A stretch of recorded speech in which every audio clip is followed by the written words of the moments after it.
Assalamualaikum warahmatullahi wabarakatuh. Innal hamdalillah nahmaduhu wa nasta'inuhu wa nastaghfiruh wa na'udzu billahi min shururi anfusina wa min sayyiati a'malina. Man yahdihillahu fala mudilla lahu wa man yudlil fala hadiya lahu. Asyhadu an la ilaha illallah wahdahu la syarika lah wa asyhadu anna Muhammadan abduhu wa rasuluhu amma ba'du fa inna khairal kalami kalamullah wa khairal huda huda Muhammadin sallallahu alaihi wasallam wa syarral umuri muhdatsatuha wa kullu muhdatsatin bid'ah wa kullu bid'atin dhalalah wa kullu dhalalatin finnar.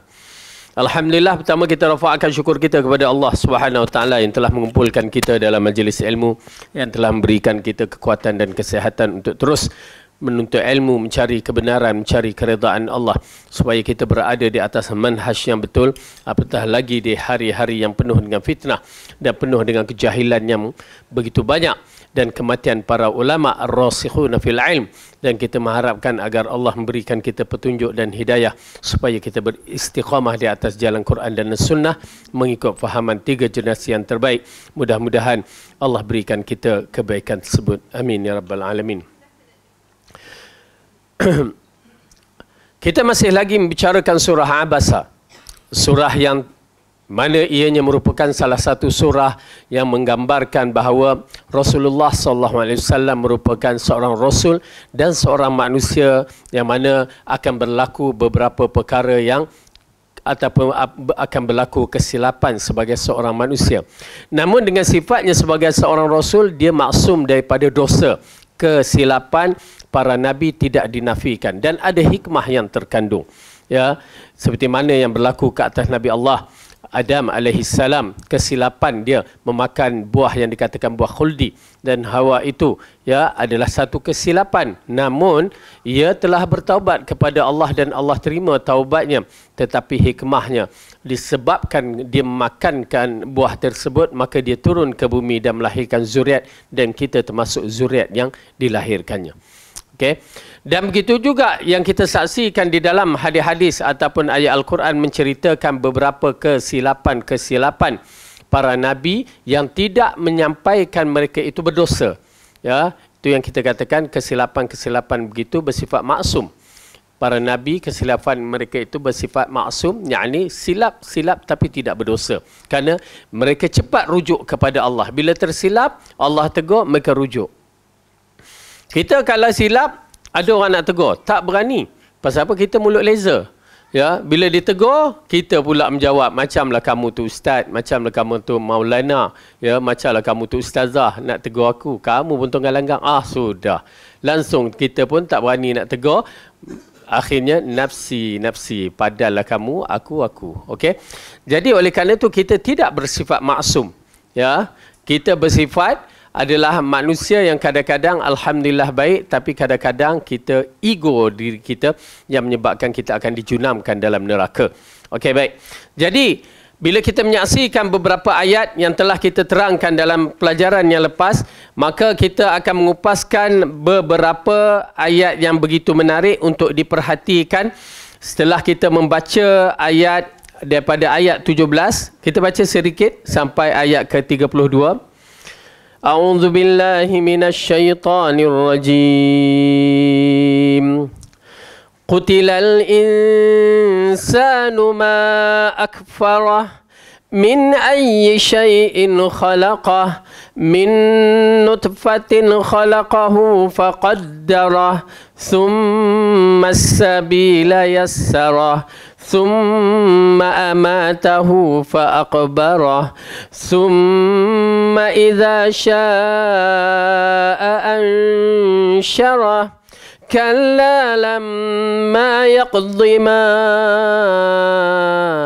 أمره فلينظر الإنسان إلى طعامه أنا صببنا الماء صبا ثم شققنا الأرض شقا فأنبتنا فيها حبا وعنبا وقضبا وزيتونا ونخلا وحدائق غلبا وفاكهة وأبا متاعا لكم ولأنعامكم.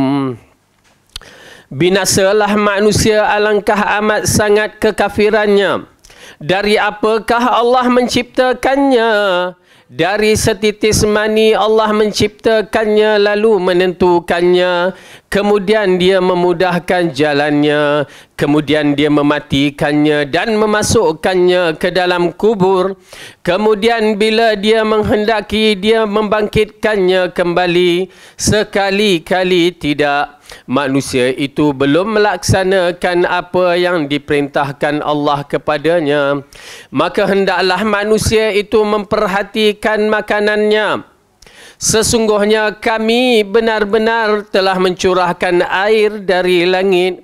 Kemudian kami belahkan bumi dengan sebaik-baiknya. Lalu kami tumbuhkan biji-bijian di bumi itu, anggur dan sayur-sayuran, zaitun dan pohon kurma, kebun-kebun yang lebat dan buah-buahan serta rumput-rumputan untuk kesenanganmu dan untuk binatang-binatang ternakan. Baik. Apabila kita menyaksikan ayat ini, ya, begitu hebat Allah mengkritik, menegur manusia. Allah menegur manusia supaya manusia ini berfikir setelah mereka melakukan kemungkaran, yakni melakukan maksiat kepada Allah. Lalu Allah bersifat Tuhan yang Maha Penyayang. Dia tidak akan hancurkan kaum itu, melainkan dia akan memberikan petunjuk, memberikan bimbingan. Terpulang kepada kaum itu nak ikut ataupun tidak. Tuan-tuan dan perempuan, seorang ibu tak akan menyakiti anaknya. Seorang ibu tidak akan menyakiti anak yang dilahirkannya. Dia akan tegur kalau tak betul. Ya, dia akan tegur. Dia tak akan ambil anak tu dicampak dalam telaga ke, dia bunuh ke, tak. Itu bukan seorang ibu yang baik. Bahkan kita pun tak dengar, melainkan apabila berlaku kesilapan-kesilapan tertentu. Ya. Begitu sekali seorang ibu sanggup menipu dirinya pada anaknya. Ya, sedangkan dia lapar. Bila anaknya kata, ibu dah makan, dah. Wah, sedangkan dia tak makan. Dia mendahulukan anaknya. Tetapi bila anak tak dengar cakap, bila anak tak boleh memikirkan keadaan mak dan ayah, bila mak ayah mengungkitkan supaya berfikir balik, di situ kena ambil perhatian. Salahkah seorang ibu menegur? Ya, tak salah. Kenapa? Ibu dan ayah biasanya bila dia menegur, nak pastikan kebaikan kepada anaknya. Itu tabiat dia.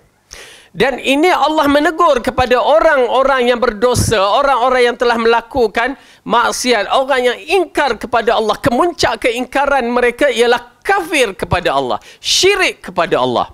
Ia merupakan satu perkara yang besar, yang telah melanggar hak-hak kita sebagai hamba kepada pencipta.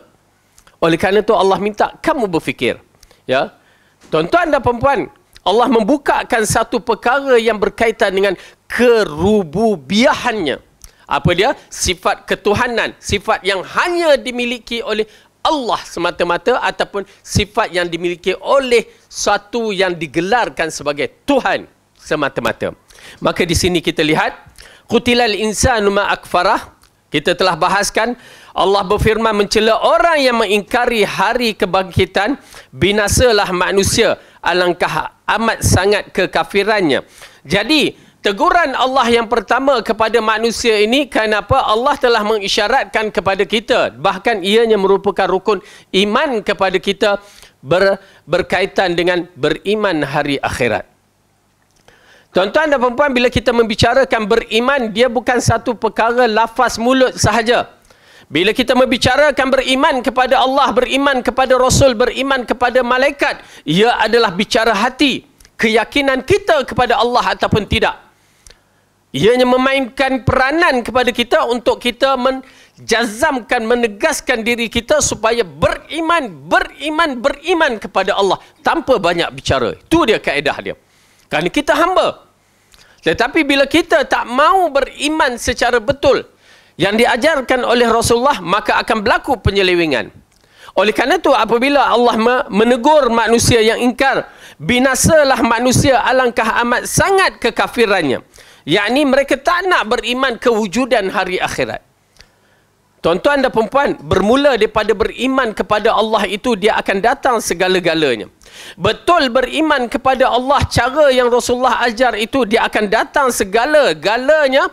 Bagaimana beriman kepada Rasul, bagaimana beriman kepada malaikat, kitab, hari akhirat, qada dan qadar. Semua bergantung kepada beriman kepada Allah, cara yang betul.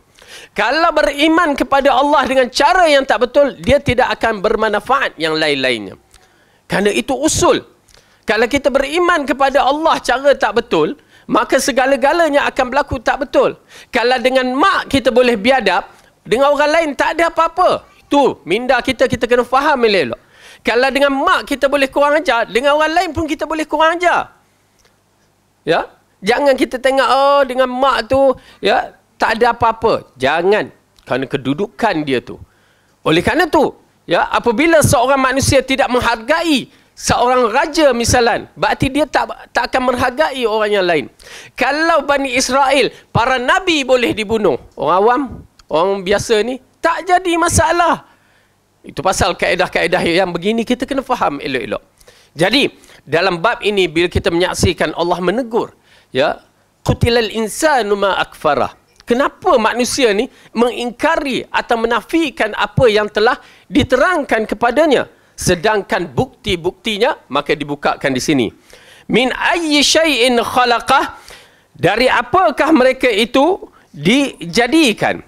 Okey, di sinilah yang kita terangkan bahawa satu perkara yang menarik Allah ceritakan kepada sahabat radhiyallahu anhum 1400 tahun yang silam dengan teknologi yang tidak ada, tetapi dia membicarakan satu perkara yang berkaitan dengan biologi, ya, kehidupan manusia. Yang kita terangkan bagaimana ayat-ayat Quran menceritakan waktu itu apa yang mereka faham, ya, disebutkan. Misalnya saya bagi contoh ayat yang disebutkan di dalam surah Al-Mu'minun. Okey, cuba buka surah Al-Mu'minun.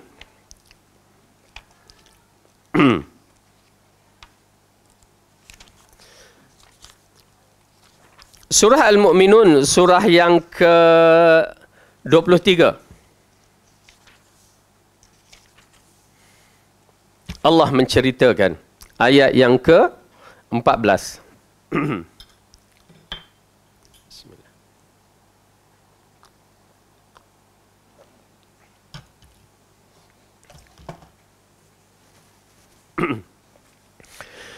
A'udzu billahi minasy syaithanir rajim. Kita ambil ayat yang ke-12 dulu. وَلَقَدْ خَلَقْنَا الْإِنسَانَ مِنْ سُلَالَةٍ مِنْ طِينٍ ثُمَّ جَعَلْنَاهُ نُطْفَةً فِي قَرَارٍ مَكِينٍ ثم خلقنا النطفة علقة فخلقنا العلقة مضغة فخلقنا المضغة عظاما فكسونا العظام لحما ثم أنشأناه خلقا آخر فتبارك الله أحسن الخالقين. Subhanallah. Dan sesungguhnya kami telah menciptakan manusia dari suatu saripati yang berasal dari tanah. Kemudian kami jadikan saripati itu air mani yang disimpan di dalam tempat yang kukuh, yakni rahim ibu. Kemudian air mani itu kami jadikan segumpal darah. Lalu segumpal darah itu kami jadikan segumpal daging. Dan segumpal daging itu kami jadikan tulang belulang. Lalu tulang belulang itu kami bungkuskan dengan daging. Kemudian kami jadikan dia makhluk yang berbentuk lain. Maka Maha Suci Allah Pencipta yang paling baik. Ya, subhanallah. Bagaimana Allah ceritakan kejadian manusia yang unik. Ya, kejadian yang tidak boleh terfikir waktu itu di saat orang Arab yang tak ada apa-apa, yang dianggap oleh Rom dan Parsi, mereka ni orang yang terbiar, yang kira nak berperang. Mereka dianggap sebagai golongan yang remeh. Tetapi bila dihantarkan seorang Rasul, bukan pendidikan yang kita katakan, pendidikan biasa-biasa, tetapi ilmu yang dibagikan. Oleh kerana itu, tuan-tuan dan puan-puan, bila Allah berfirman dalam surah Al-Baqarah, ya, wa 'allama Adama al-asma'a kullaha thumma 'aradahum 'ala al-malaika. Wa 'allama Adama al-asma'a kullaha.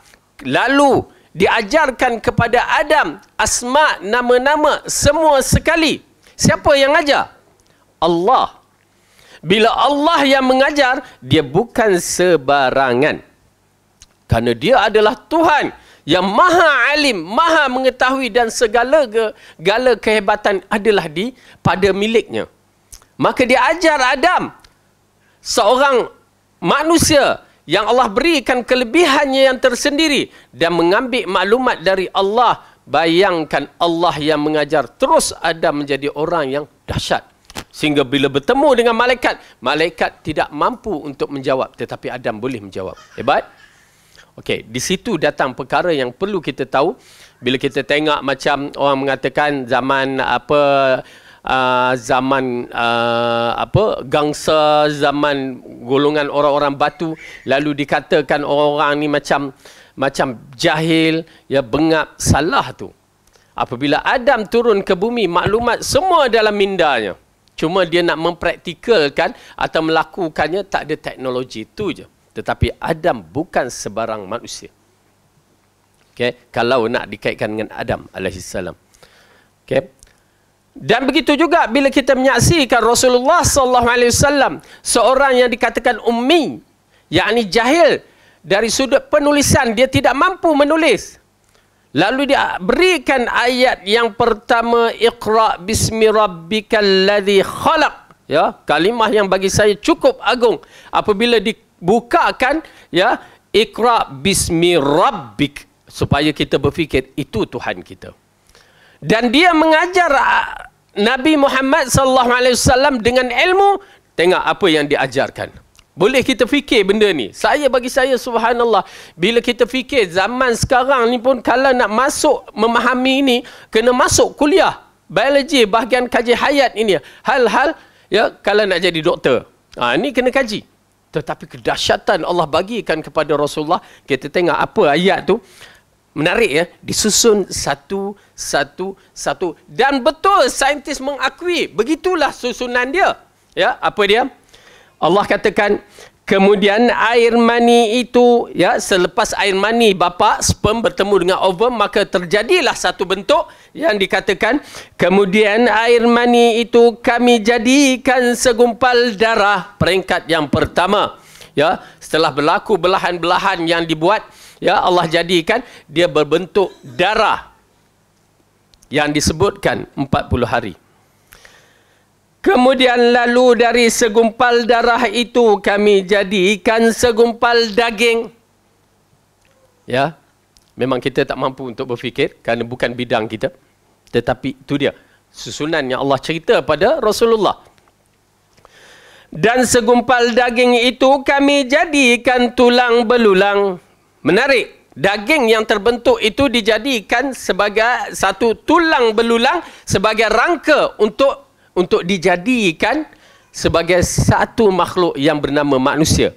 Dari sini datangnya satu binaan memerlukan rangka. Kalau tak jadi. Ya, nak buat bangunan tinggi-tinggi tak ada rangka. Apa jadi dia? Ya, okey, baik. Kemudian lalu tulang belulang itu kami bungkuskan dengan daging. Subhanallah, rangka-rangka itu dibungkus kembali dengan daging. Itu yang kita rasa ni, ya, dalam ni tulang, luar itu adalah daging. Maha suci Allah. Subhanallah, maha suci Allah. Maha suci Allah. Amantu bika ya Rabb. Ya, saya beriman dengan Tuhan saya. Okey, maka kita menyaksikan tulang belulang itu lalu kami bungkuskan dengan daging. Kemudian kami jadikan dia makhluk yang berbentuk lain. Subhanallah. Kalau kita tengok bagaimana yang dilakukan oleh saintis. Dia ambil ya perkembangan baby itu dalam rahim ibu tu daripada sperm seperti berudu, digabungkan dan akhirnya menjadi seperti tikus berekor, ya, dan akhirnya menjadi manusia, satu benda yang disebutkan berbentuk lain, pertukaran demi pertukaran. Maha suci Allah dalam bentuk kejadian, ya. Lalu Allah mengatakan, maka maha suci Allah pencipta yang paling baik. Okey, dan inilah menunjukkan bagaimana Allah jadikan manusia supaya tolong berfikir. Tu je. Di sini penekanan rububiyah amat penting. Kalau kita bab rububiyah ni kita tidak tekan juga masalah. Tetapi penekanan ini memerlukan penekanan yang betul. Kerana orang kafir Quraisy beriman dengan Tuhan, rububiyah Tuhan, tetapi kafir di sebaliknya, mensyirikkan Allah dalam bidang yang lain.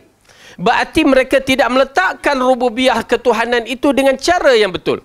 Siapa yang meletakkan rububiyah ketuhanan itu dengan cara yang betul, insya-Allah dia akan selamat. Uluhiyahnya akan bersih. Ya, kerana apa? Orang kafir pun mengatakan, wala in sa'altahum man khalaqas samawati wal ard la yaqulanna Allah. Jika kamu bertanya kepada mereka siapa yang mencipta langit dan bumi, lalu mereka mengatakan Allah. Itu dia, kalimah jelas. Mereka beriman kepada satu Tuhan, tetapi kenapa mereka mensyirikkan Allah? Seolah-olah Allah tak mampu untuk melakukannya. Dan inilah penyakit orang-orang yang menganut ajaran-ajaran yang dibawa oleh Yahudi dan Nasrani yang terpesong dan dianuti oleh masyarakat kita juga. Disebabkan meletakkan Allah pada bukan tempatnya. Tuan-tuan dan perempuan, ini di antara penyelewengan yang berlaku kepada akidah kita. Tauhid kita kepada Allah, wa ma qadarullaha haqqa qadrih. Kita tidak memuji, meletakkan Allah dengan sebaik-baik tempat. Bila kita tak meletakkan dengan sifat rububiyah, Allah mengatakan ya dalam Al-Quran berkaitan dengan doa, ud'uni astajib lakum. Berdoa kepada aku akan perkenankan. Dia turun ke langit bumi, ya ibadi, wahai hambaku. Ya, siapa yang nak berdoa, aku akan kabulkan. Siapa yang meminta, aku akan tunaikan. Dan siapa yang beristighfar, aku akan ampunkan. Tetapi masyarakat kita salah faham. Sebab suka mentakwil, akhirnya dia terjebak. Bila nak berdoa, mesti pergi kubur-kubur. Habis akidah. Bila nak berdoa, tawassul dengan cara yang tak betul. Na'udzubillah. Ini di antara masalah kejahilan kita yang membelenggu diri kita, mentakwil Al-Quran, mentakwil Al-Hadis ikut akal fikiran. Jadi berbahaya dalam bab yang begini. Okey? Jadi kita lihat apabila Allah menceritakan bagaimana kejadian itu, jadi tuan-tuan dan perempuan, ya subhanallah, kita lihat dalam ayat ini Allah menegur kepada orang-orang kafir, ya.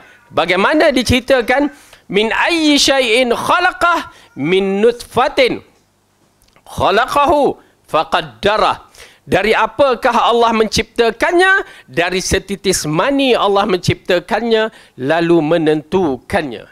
Okey, menentukan setitis air mani itu dijadi ke, boleh jadi manusia ke tidak. Itu bukan urusan kita. Itu semua urusan Allah.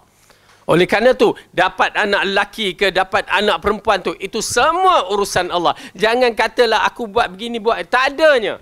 Ya, Allah telah tetapkan, ya, bahawa kamu dapat anak lelaki. Itu semua yang disebutkan dalam Al-Quran. Dia bagi ke seorang itu anak lelaki, dia bagi seorang itu anak perempuan saja, dan dia bagi berpasang-pasangan, dan dia tak bagi langsung pun ada. Tetapi semua itu ada hikmah yang terkandung. Okey? Dan kadang-kadang kita menyaksikan dalam ayat-ayat ini, ya, merupakan peringatan kepada kita kena kenal pencipta kita dengan sebaik-baiknya. Husnuzan kepada Allah dengan apa yang Allah bagi ataupun Allah tidak bagi. Bila Allah bagi itu ada hikmah yang terkandung. Bila Allah tidak bagi pun ada hikmah yang terkandung. Bila kita husnuzan dengan Allah, subhanallah. Apabila peristiwa yang diceritakan dalam surah Al-Kahfi, bagaimana kadang-kadang orang kata aku nak anak, tetapi dia terjebak dalam masalah syirik yang pernah saya ceritakan. Terjebak dalam masalah syirik, dia nak anak cara yang tak betul. Na'udzubillah. Sedangkan Allah mengetahui mungkin apa yang akan berlaku, ya. Seperti mana yang diceritakan, wa ammal ghulamu fakana abawahu mu'minaini fakhashina an yurhiqahuma tughyana wa kufra. Adapun budak itu yang diceritakan apabila dalam kisah Khidir membunuh budak itu. Adapun budak itu mak bapaknya adalah orang yang soleh. Ya, orang yang baik, orang yang soleh. Dan kami takut disebabkan budak ini mereka akan jadi tughyan wa kufran, menjadi melampaui batas dan kafir kepada Allah. Nampak tak? Dimatikan budak itu. Dimatikan. Hikmah. Kita tak tahu kadang-kadang berapa ramai orang yang mula-mulanya beriman dan akhirnya kafir kesudahannya disebabkan anak. Tetapi amat penting tuan-tuan dan perempuan untuk memastikan generasi kita ni baik, fattaqullah. Takut kepada Allah. Iman kita kena mantap. Kerana Allah menceritakan dalam surah Kahfi juga, ya, dalam ayat yang sama, wa ammal jidaru fakana lighulamaini yatimaini fil madinah wa kana tahtahu kanzul lahuma wa kana abuhuma salihah. Ini dia peranan. Wajib bagi kita memastikan diri kita ini adalah orang yang soleh, betul akidah, betul syariah dia, betul manhaj dia. InsyaAllah Allah akan bantu. Allah akan bantu kita duk risau apalah, anak aku nak makan nanti apalah, itu ini apalah kalau aku mati. Jangan takut. Kan kita ada Tuhan yang Allah bila dia cipta, dia tak akan biarkan. Apatah lagi dia cipta hamba yang terpilih, lagi dia tidak akan biarkan. Tawakkal ala Allah. Beriman kepada Allah. Fattaqullah. Wa yu'allimukumullah. Takut kepada Allah. Allah akan ajar kamu. Maka ayat ini menceritakan wa ammal jidaru, adapun dinding itu, fakana lighulamaini yatimaini fil madinah, adalah milik dua orang anak yatim di bandar itu ataupun di kawasan itu. Wa kana tahtahu kanzul lahuma, adalah di bawah tempat dinding yang nak jatuh itu adalah harta benda. Kan orang dulu mana ada bank ya untuk disimpan, dia simpan bawah tanah. Maka di bawah itu ada harta.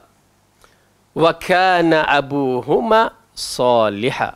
Sesungguhnya bapa mereka ini adalah orang yang soleh. Tuan-tuan dan perempuan, begitu sekali Allah nak memeliharakan zuriat bagi orang yang soleh.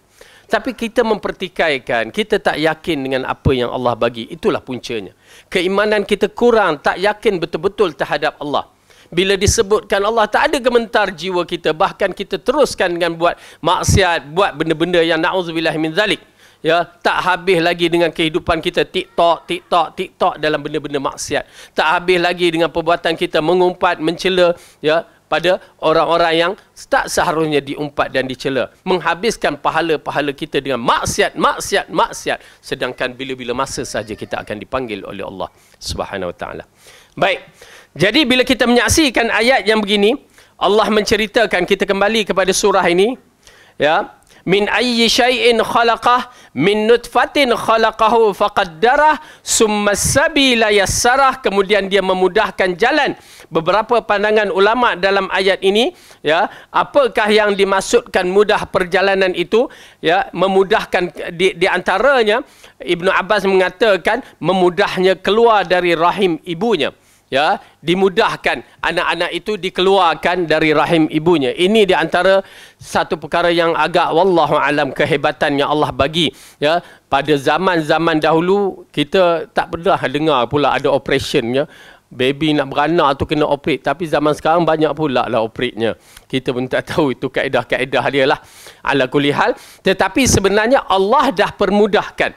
Memang peruntukan itu untuk wanita-wanita, untuk dipermudahkan. Kerana bila seorang tu dah operate, dia agak sukar. Ya, nak dioperate kali kedua. Biasanya 3 kali. Lepas tu dia kata, dah tak usah beranak lagi. Itulah kerja dia. Ya, dia cuba menghalang seorang wanita itu beranak lagi. Lepas tu tengok-tengok budak tu beranak. Budak pula. Orang tu beranak lagi kan. Ya, mula risau. La ilaha illallah. Kenapa nak risau benda-benda yang begitu? InsyaAllah. Itu pasal, ya, kepakaran doktor-doktor muslimin itu diperlukan sebenarnya. Ya, kepakaran doktor muslimin diperlukan. Terutamanya dalam bahagian-bahagian yang begini. Ya. Baik. Kemudian kita saksikan Allah mengatakan, ada ulama di antara penafsir Al-Mujahid mengatakan yang dimaksudkan summas sabila yassara, maksudnya Allah telah terangkan kepada kita tentang dua jalan. Inna hadainahu sabila imma syakiran wa imma kafura. Sesungguhnya kami telah menunjukinya jalan yang lurus dan ada bersyukur dan ada pula jalan yang kufur. Okey. Berarti Allah telah memberikan kita dua jalan. Ingat tuan-tuan dan perempuan, bukan dia bagi kita dua jalan supaya kita ambil dua-dua. Jangan salah faham. Kita ada akal, sahibul akal, yang boleh menimbangkan baik dan buruk. Bila suatu perkara, misalnya dalam soalan yang dibagikan bagi kita, dulu ambil apa? Soalan objektif. Dia bagi 4 jawapan. Bukan suruh bagi jawapan tu keempat-empat yang betul. Tak. Supaya kita pilih yang mana satu. Sudah tentu kita akan memilih mengikut soalan yang dibagi. Kalau dikatakan ambil jawapan yang betul, kita akan jawab yang betul. Jadi, di situ datang bahawa ada dua jalan, kedua-dua jalan ini adalah ujian. Ya. Kedua-dua jalan ini adalah ujian. Tabarakalladzi biyadihil mulk wa huwa ala kulli syai'in qadir, alladzi khalaqal mauta wal hayat liyabluwakum. Jadi hidup dan mati untuk menguji kamu siapa di kalangan kita yang baik amalan. Okey? Jadi tuan-tuan dan perempuan, jangan biarkan kita diuji tanpa menyaut seruan Allah untuk memilih yang terbaik. Ya, baik. Kemudian apabila Imam Mujahid mengatakan ayat ini yakni kami telah menjelaskan, menerangkan dan memudahkan untuk beramal untuknya. Demikianlah pendapat Al-Hasan, yakni Hasan Al-Basri, dan ini adalah pendapat yang terpilih. Kemudian Allah mengatakan, summa amatahu fa'aqbarah. Kemudian dia mematikannya dan memasukkan ke dalam kubur. Yakni setelah Allah menciptakannya, maka dia mematikannya dan memasukkan kita ke dalam kubur. Tuan-tuan dan perempuan, bila ayat ini menceritakan tentang kehidupan selepas kehidupan dunia, kita akan mati. Siapa rasa tak akan mati? Ya, tak ada. Semua kullu nafsin dha'iqatul maut. Setiap manusia ataupun setiap yang hidup itu akan merasakan kematian. Dengan arti kata lain, ini adalah titik noktah kita berada di bumi ini. Bilakah kita mati? Ajal itu telah ditetapkan oleh Ar-Rahman di sisinya. Bila? Apabila Rasulullah SAW mengingatkan kita tentang umur-umur kita yang kebanyakannya umatnya adalah yang akan mati di antara 60 ke 70 tahun hijrah, bukan Masihi.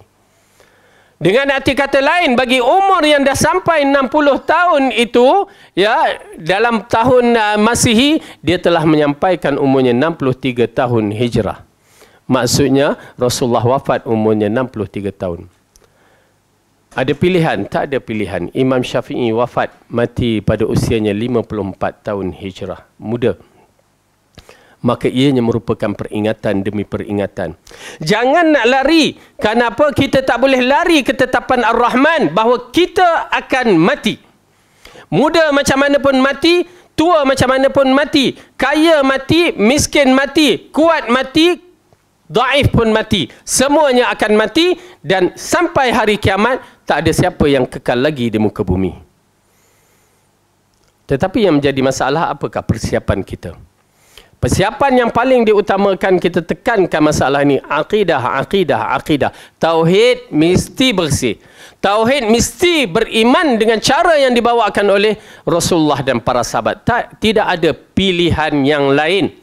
Kerana itu datang dari langit, yang diutuskan, wahyu itu diutuskan kepada Jibril, maka Jibril menyampaikan kepada Rasulullah, begitulah kita wajib mengambilnya. Jangan nak mentakwil ikut sesuka hati. Na'udzubillah min zalik. Kemudian Allah menceritakan, summa amatahu fa akhbarah. kemudian dia mematikan dan memasukkannya ke dalam kubur. Sahabat, kita akan dimasukkan ke dalam kubur. Hari ini kita menguburkan sahabat-sahabat kita. Kita menanam mereka, kita melakukan solat ke atas mereka. Bahkan kita ada persatuan, ya, persatuan menguruskan orang kematian, khairat kematian. Ya, ada persatuan menguruskan kematian orang sunnah. Alhamdulillah, besar pahala. Dan mungkin hari ini kita melihat itu sejarah orang yang telah mati, dan mungkin kita juga akan menjadi sejarah yang sama orang yang akan menguruskan kita. Tak boleh nak buat apa-apa. Tetapi yang menjadi isu sekarang, bagaimana kedudukan kita depan Ar-Rahman, depan Allah nanti, dalam keadaan dhaif ilmu, dhaif iman, dan dhaif segala-galanya. Cuma kita mengatakan jangan lupa, ya, rahmat Allah itu luas, maka jangan berputus asa.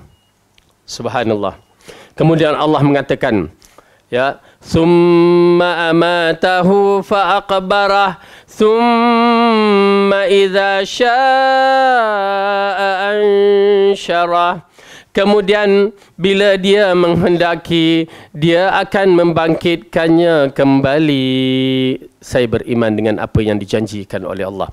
Kita akan mati dan kita akan dibangkitkan kembali. Cuma bagaimana kedudukan dibangkitkan kembali? Bagaimana kedudukan kita? Tuan-tuan dan perempuan, alam barzakh. Alam barzakh ini adalah satu alam yang sukar untuk difahami melainkan beriman sahaja. Alam barzakh ini jangan kita ingat kita ni teringat anak cucu kita. Tak ada dah. Alam barzakh adalah alam yang sibuk. Kesibukan kita di alam kubur. Sama ada sibuk dengan nikmat ataupun sibuk dengan azab. Oleh kerana itu, alam kubur merupakan alam yang menggerunkan. Allah ceritakan dalam Al-Quran tentang alam ahli-ahli ibadat ataupun ahli syurga.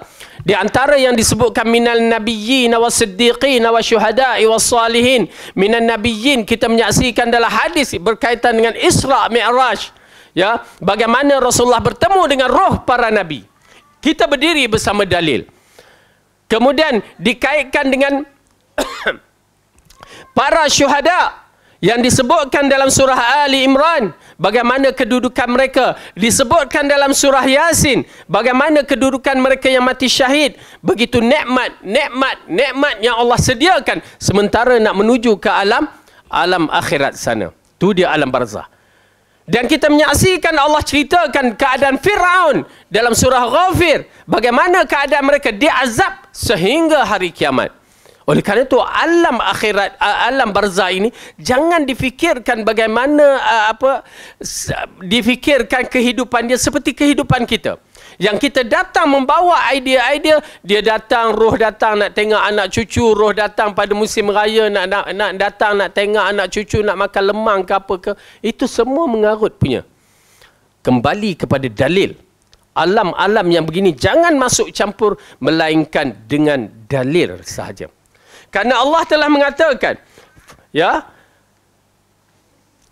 summa amatahu fa aqbarah, dan mematikannya dan memasukkannya ke dalam kubur, summa idza syaa ansyarah, maka kemudian dia kehendaki, dia akan membangkitkannya kembali. Maka membangkitkannya kembali ialah membangkitkan kita di alam yang disebutkan alam akhirat. Ianya berlaku apabila kiamat berlaku, hancurnya alam semesta dan tidak kekal melainkan Allah Subhanahu wa taala. Anal Malik, Anal Mutakabbir. Allah mengisytiharkan di saat sunyi sepi alam semesta, hanya Allah yang mengetahui berapa lama. Cuma hadis ada menyebutkan sedikit sebanyak berkaitan perkara itu. Cuma tuan-tuan dan perempuan, ittaqillah, takut kepada Allah. Inilah kita manusia. Dalam keadaan lemah kita dijadikan, dan dalam keadaan lemah juga kita akan dibangunkan. Cuma hanya amalan, ya, akidah yang betul diikuti dengan amalan yang soleh yang akan menyelamatkan kita dalam perjalanan yang begini. Berliku-liku, tuan-tuan dan perempuan, berliku-liku. Tak ada siapa yang boleh memastikan dia selamat, walaupun seorang ustaz, walaupun seorang maulana, walaupun seorang doktor PhD, ya, tak ada siapa yang mampu mengatakan dia akan terselamat. Perjalanan yang tidak tentu kedudukan sesiapa pun hanya mampu kita menyuarakan diri kita kepada Allah. Allah makhtim lana bi husnil khatimah. Itu je. Ya Allah masukkan kita di kalangan orang yang dimatikan dalam husnul khatimah. Wala takhtim alaina bisu'il khatimah. Jangan kamu mati dalam su'il khatimah. Dan masukkan kita di kalangan minan nabiyyin was-siddiqin wasyuhada'i was-salihin. Kemudian apabila Allah mengatakan, ya, dalam satu hadis yang dikaitkan dengan dibangkitkan semula, ya, kullu ibni adam yabla illa ajbal zanab minhu khuliqa wa fihi yurakkab. Setiap manusia ini akan dihancurkan. Akan dihancurkan. Melainkan tulang, apa orang kata tulang? Tulang sulbi, tulang belulang. Tulang apa? Tak, tulang pongkin apa? Tulang binggul pula. Tulang ekor tu apa dah? Tulang ekor. Sorry, bukan semua pakar biologi sini, jadi tak boleh nak sebut dengan betul. Okey, ala kulihat tulang sulbi ke apa, ya. Okey. Hanya tulang itu tidak dihancurkan. Jangan kita petikaikan. Kenapa? Karena Allah akan bangkitkan kita, akan disemaikan tulang itu seperti benih. Ya, oleh kerana itu tuan-tuan dan perempuan, bila kita menyaksikan ayat Al-Quran, nanti kita akan saksikan bagaimana ayat-ayat Al-Quran dia menyebutkan bila padang yang kering itu datang air hujan, maka tumbuhlah. Ia berkaitan dengan kehidupan kita di alam akhirat sana. Yang mana apabila berlaku kiamat ataupun tiupan sangkakala yang pertama, kehancuran dunia, maka lepas itu berlaku tiupan sangkakala yang kedua yang diikuti dengan hujan renyai-renyai, lalu bangunlah kita melalui tulang sulbi itu. Bagaimana? Wallahu alam. Kita beriman dengan hadis tersebut. Kita tak mampu untuk berfikir dalam bab-bab yang melampaui begini. Ya, hanya Allah, kita mengikut dalil-dalil. Allah kata kita dihidupkan dengan tulang tersebut, maka kita beriman tanpa banyak bicara. Maka dalam hadis ini menceritakan. Kemudian Allah dalam ayat ini Allah mengatakan, kalla lamma yaqdi ma amara. Sekali-kali tidak manusia itu belum melaksanakan apa yang diperintahkan oleh Allah. Ibnu Jarir berkata Allah berfirman sekali-kali tidak. Hal itu tidaklah sebagaimana yang dikatakan oleh orang kafir bahawa dirinya telah melaksanakan hak Allah pada dirinya dan hartanya. Ini di antara kalimah yang digunakan oleh orang kafir untuk berdebat dengan Rasulullah. Ya, mereka menyangkakan apa yang mereka lakukan di Mekah, misalnya siqayah bagi orang haji minum, mereka merasakan mereka telah melakukan yang terbaik. Ya, menjaga Kaabah, mereka merasakan perkara itu terbaik. Oleh kerana itu kita kena berhati-hati. Kadang-kadang kita nak pergi Kaabah, nak melakukan umrah, kita melakukan amalan-amalan sampingan yang boleh merosakkan amalan-amalan umrah dan haji kita. Di antaranya, ini di antara melalui apa yang kita lihat, ya, kita pergi, kita tengok di kalangan masyarakat kita ni membawa adat-adat yang dilakukan di bumi Malaysia, lalu nak melakukan amalan-amalan di sana. Maka berlakulah tahlilat di sana. Berlakulah apa ke lagi yang dibuat benda-benda khurafat dengan membawa tamar bertawaf di Kaabah sebanyak 7 kali. Kain-kain kafan dibasuhkan dengan air zam-zam. Ini semua khurafat-khurafat yang berlaku pada masyarakat kita nun di sana. Ya, na'udzubillah. Tuan-tuan dan perempuan, haji yang kita buat, la ilaha illallah, bila tengok haji yang kita buat dengan harga yang berpuluh beratus ribu, dalam sekelip mata kita batalkan dengan amalan-amalan khurafat kita, habis haji tidak ada artinya, berbahaya. Oleh kerana itu menetapkan menuntut ilmu adalah wajib, bukan ilmu menunaikan haji sahaja, tetapi ilmu akidah yang bertepatan seperti mana yang Rasulullah ajar. Kita pergi menunaikan haji, ya, ini di antara penyakit orang Malaysia. Ya, naik kapal terbang. Mungkin waktu solat Zuhur, Asar, Maghrib, Isyak bagi saya tak menjadi masalah. Ya, kadang-kadang kita sampai tu dah waktu salah satu tu berlaku. Tetapi yang masalahnya di antaranya solat subuh. Kamu tunaikan umrah, kamu tunaikan haji tapi tak solat subuh. sakit ya. Kerana solat itu adalah usul bagi agama kita yang mesti ditunaikan walaupun mudarat ataupun dalam keadaan macam mana sekalipun kena tunai. Bayangkan, ada tak kemuncak yang paling dahsyat yang berlaku kepada manusia seperti peperangan? Ya, peperangan. Yang mana tidak ada satu perkara yang mencemaskan, menakutkan seperti peperangan. Tetapi diwajibkan kepada kita untuk melakukan solat di waktu itu. Cuma cara je lah. Tiba-tiba pergi haji, pergi umrah tak melakukan solat. Na'udzubillah. Ya, salah tu. Besar salahnya. Buatlah apa juga. Kita gunakanlah solat. Ya, kita lakukanlah solat. Buatlah wuduk ke, ambil wuduk ke, buatlah tayamum ke, ya, kalau kita kata begitu, buat, ya, lakukan, tapi solat jangan tinggalkan, ya. Kenapa? Yang menjadi perbahasan ulama bab solat ini, kalau seseorang itu tidak melakukan solat, adakah dia kafir ataupun tidak? Okey, itu perbahasan. Tetapi siapa yang tidak melakukan solat walaupun sekali, tetap hukumnya dosa besar. Itu tak ada khilaf. Yang khilaf adakah kafir ke tidak. Beratlah tu. Kalau khilaf kafir ke tidak, itu berat. Tetapi bab kabair dah confirm. Tak solat walaupun satu waktu, berdosa besar. Okey? Jadi berhati-hati dalam bab ini. Itu belum lagi. Ini yang saya agak tak tahulah. Solat hormat waktu. Ini di antara perkara yang menyakitkan. Ya, apakah Rasulullah jahil dalam bab solat hormat waktu? Sedangkan Rasulullah kata, sallu kama ra'aitumuni usalli, sembahyanglah kamu seperti mana kamu melihat aku sembahyang. Ada tak? Bagilah satu dalil. Jangan kita membahaskan itu pasal perbahasan kita ni sakit apabila kita cuba nak mencari kaul-kaul ulama, ya, sedangkan kita tidak pandai mengistimbatkan daripada ijtihad mereka, salah ataupun betul, ya. Kita ambil sebagai untuk mempermudahkan. Silap tu. Kita mengambil pandangan-pandangan ulama itu supaya kita cari jalan yang paling rapat, betul, sawab yang mengikut Rasulullah. Bukan cari jalan untuk mempermudahkan. Dan akhirnya dia cari jalan nak mudah.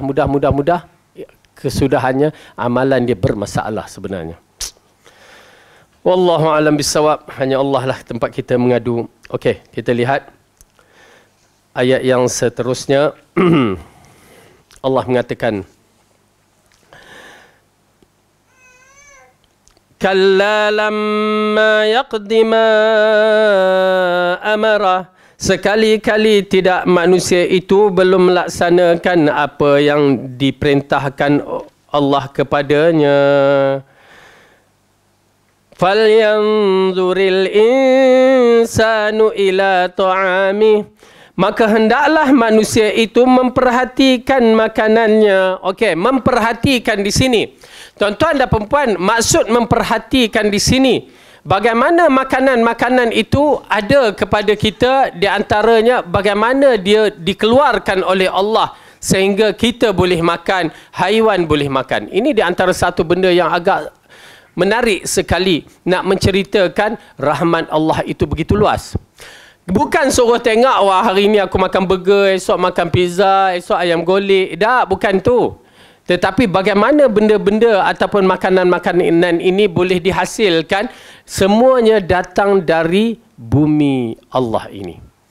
Tak kira, sebut je apa juga. Makanan ini yang bukan datang dari bumi Allah. Okey? Tumbuh-tumbuhan usul kepadanya. Air usul kepadanya. Ya, air itu asas dia. Dari bumi. Ikan apa semua makan melalui haiwan-haiwan ataupun tumbuh-tumbuhan yang terdapat dalam alam air mereka.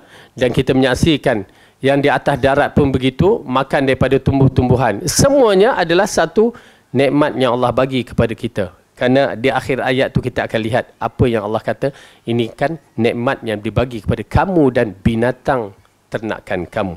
Okey, kita lihat terus. Jadi Allah membicarakan, tuan-tuan dan perempuan, maka hendaklah manusia itu memperhatikan makanannya. Apa dia? Lihat. Anna sababnal ma'a sabba thumma syaqaqnal arda syaqqa. Sesungguhnya kami benar-benar telah mencurahkan air dari langit, yakni kami telah menurunkan dari langit ke bumi. Kemudian kami belahkan bumi dengan sebaik-baiknya, yakni kami menetapkan air itu di bumi dan masuk ke celah-celahnya sehingga menembus bahagian biji-bijian yang tersimpan di dalamnya. Tuan-tuan dan perempuan, Allah nak menceritakan dari mana air itu datang. Ya, dari bumi dan langit Allah keluarkan air itu. Dan Allah qadarkan, ya, qadar yang telah ditetapkan. Ini di antara satu kehebatan yang sukar kita fahami, bagaimana Allah, ya, kalau kita nak tanam pokok, dia ada sukatan-sukatan. Kita belajar tu sukatan begini dan bukannya sama. Ya. Tetapi Allah aturkan semua tumbuh-tumbuhan tu dah ada. Dia punya cara prosesnya dah ada. Dahsyat. Dia turunkan air. Kalau dia turunkan air seperti banjir, tumbuh-tumbuhan takkan hidup. Tetapi dia qadarkan, ya, ketetapan itu supaya kita boleh menggunakan hasil dari penciptaannya. Dahsyat. Tuan-tuan dan perempuan, ayat yang berikutnya itu apabila ulama tafsir dan saintis mengisyaratkan, saya merasa kagum bila saya dengar rencana yang diterangkan oleh saintis tu, ya, tertarik sangat-sangat. Kerana apa? Thumma syaqaqnal arda syaqqa. Bagaimana bumi itu dibelah. Dahsyat. Ya. Sampai sekarang manusia tidak boleh mencipta biji benih. Mesti ambil daripada tumbuhan yang asal. Yang mana kalau yang mempunyai biji benih, kalau nak tanam dengan biji benih. Tahu tak bagaimana tumbuhan ini, biji benih tu nak mengeluarkan pucuk dia. Bukan sebarangan. Subhanallah, saya tertarik. Kerana itu Allah katakan, summa syaqaqnal arda syaqqa. Kami yang membelahkan bumi supaya tumbuhan itu dapat keluar. Dia bukan sebarangan. Dia macam budak kan, budak kecil. Kita ni kalau nak angkat pasu, angkat benda berat, tak jadi masalah. Tetapi budak baby tu nak angkat, separuh mati belum tentu terangkat. Inilah Allah bagi misal terhadap tumbuhan. Dia nak membelahkan bumi, memerlukan kekuatan yang cukup kuat. Kalau tidak Allah bantukan, Allah irsyadkan, Allah petunjukkan bagi tanah dan tumbuhan ini, maka mereka tak mampu untuk membelah bumi untuk menjadikan tumbuhan yang hidup. Dahsyat. Ya, saya dengar rencana tu, tertarik saya. Menarik sekali. Bagaimana Allah bagikan petunjuk kepada benih itu dengan satu kekuatannya, ya, dapat membelahkan bumi. Ya, nak keluarkan pucuk tu saja untuk hidup. Tuan-tuan dan perempuan, ianya bukan main-mainan. Manusia sampai ke sekarang, Allah cabar buat lalat pun tak boleh. Buat lalat sahaja pun dah tak boleh. Teknologi yang kecil begitu. Ya. Lepas tu, kalau Allah cabar buat biji benih pun, kita tidak mampu. Ya. Walaupun orang itu mengaku dirinya Tuhan, seperti Fir'aun. Dia mengaku, ana rabbukumul a'la. Nak buat anak pun tak boleh. Anak dia sendiri, itu pun Musa yang ada. Anak angkat dia. Ini dia kedudukan. Tuan-tuan dan perempuan, ini rububiyah Allah. Kadang-kadang kita mengakui saintis, ya, menerangkan, bukan mengakui bagaimana, mengakui apa yang mereka buat tidak bercanggah dengan Al-Quran, kita akan merasa kagum. Kagum tentang mana? Kehebatan Allah, Tuhan kita. Tetapi bila kita tidak kaitkan, ya, kita tidak kaitkan satu itu dengan Allah, maka jadilah penyelewengan, ya, iman kita. Sedangkan seorang doktor itu, ya, mereka itu dapat menyaksikan bagaimana kejadian yang unik pada tubuh badan mereka. Tubuh badan manusia ni, tentu mereka akan beriman kepada Allah. Itu pasal bukan kita menafikan sains. Tetapi bila anak-anak kita dibimbingkan dengan akidah yang betul, sains itu akan memberikan penambahan iman kepada mereka. Ya, baik. Jadi di sini kita melihat, ya, saya agak tertarik. Oleh kerana itu dalam rencana-rencana yang berbentuk begini, kena ambil perhatian, ya, kalau kita nak dapat ilmu tambahan. Seperti mana, ya, di antara perkara yang saya tertarik pada setiap manusia ni, ya, kenapa Allah jadikan zikir pagi dan petang itu memainkan peranan, terutamanya barang siapa yang disebutkan dalam hadis, barang siapa yang membaca la ilaha illallah wahdahu la syarikalah lahul mulku wa lahul hamdu wa huwa ala kulli syai'in qadir 100 kali, dia akan menjadi pertahanan daripada syaitan. Bagaimana? Kita tak akan perasan. Tetapi Alhamdulillah bagi saya iman dahulu, saya teringat, saya tengok rencana tu dalam usia saya dalam form 5 waktu tu, agak menarik sekali. Apabila seorang lelaki tu, dia ambil, dia scan, dia gunalah teknologi tu, bagaimanapun, saya tak tahu, tapi dia gunakan satu teknologi mengesan haba je. Mengesan haba pada tubuh badan kita ni. Rupanya kita ni ada haba. Ya, haba kita yang berperingkat-peringkat, dia tunjukkan. Ya, beberapa lapis haba kita. Kita tak terasa. Ya, ada terasa, tak ada. Ya, tetapi ada haba. Yang mana dengan haba ini nyamuk boleh mengesan kita. Dalam jarak yang dikatakan hampir lebih kurang berapa puluh meter ke. Dia boleh kesan kita melalui haba kita tu. Subhanallah. Bila saya tengok tu, ya, pada hari yang saya belajar Quran dan Sunnah, saya baru teringat balik. Subhanallah, berapa hebatnya bila Rasulullah mengatakan zikir itu akan menangkis kita dari syaitan. Syekh Wahid Abdul Salam Al-Bali, waktu dia meruqyahkan seorang pesakit dia yang dirasuki oleh jin. Okey, maka jin tu berkata, dalam siri rawatan dia, jin tu berkata, mula Syekh kata, keluarlah kamu dengan izin Allah. Lalu dia kata, aku tak nak keluar, takut pada Allah, kenapa kamu nak masuk kepada tubuh badannya? Aku tak nak keluar. Habis tak nak keluar, awak nak ke mana? Aku nak masuk dalam tubuh badanku, badan kamu, dia kata. Oh, tu dia cabar. Jangan kita, masuklah, jangan. Ya, ittaqillah, kita lakukan ini kerana Allah. Jangan dicabar makhluk halus ini. Tetapi kata, insya-Allah Allah tak izinkan. Lalu, dia tunggu. Tiba-tiba senyap. Dia tunggu. Baik. Takut dia main air panas. Oh, ada. Okey. Baik, lepas tu, tiba-tiba jin tu pun bersuara, aku tak boleh masuk dalam tubuh badanmu. Kan menarik? Ya. Lalu Syekh Wahid Abdul Salam Bali mengatakan, insya-Allah awak takkan masuk dengan izin Allah. Kenapa? Betul apa yang Rasulullah SAW sabdakan. Barang siapa yang membaca zikir yang saya sebutkan tadi sebanyak 100 kali, maka dia akan mendapat perlindungan dari Allah dari gangguan syaitan. Maksudnya iblis tak mampu untuk masuk dalam tubuh badan kita. Jadi tuan-tuan dan perempuan, ini persoalan-persoalan yang wajib kita imani dalam bab ghaib. Kita tak mampu, saintis baru je berjumpa dalam bab-bab yang begini. Cuma yang paling penting, apa yang Rasulullah SAW ajar, ikut. As-sam'u wa ta'ah. Jangan banyak bicara, jangan banyak songel nak mempertikaikan apa yang hadis Rasulullah SAW terangkan. Jadi insya-Allah, bila kita melihat balik kepada ayat-ayat yang begini, summa syaqqaqnal arda syaqqa fa ambatna fiha habban wa 'inaban wa qadba wa zaitunan wa nakhla wa hadaiqa ghulba wa fakihatan wa abba mata'an lakum wa li'an'amikum. Maksudnya Allah berkata, sesungguhnya kami benar-benar telah mencurahkan air dari langit. Kemudian kami belahkan bumi dengan sebaik-baiknya. Lalu kami tumbuhkan biji-bijian di bumi itu. Anggur dan sayur-sayuran, zaitun dan buah-buahan, serta rumput-rumputan.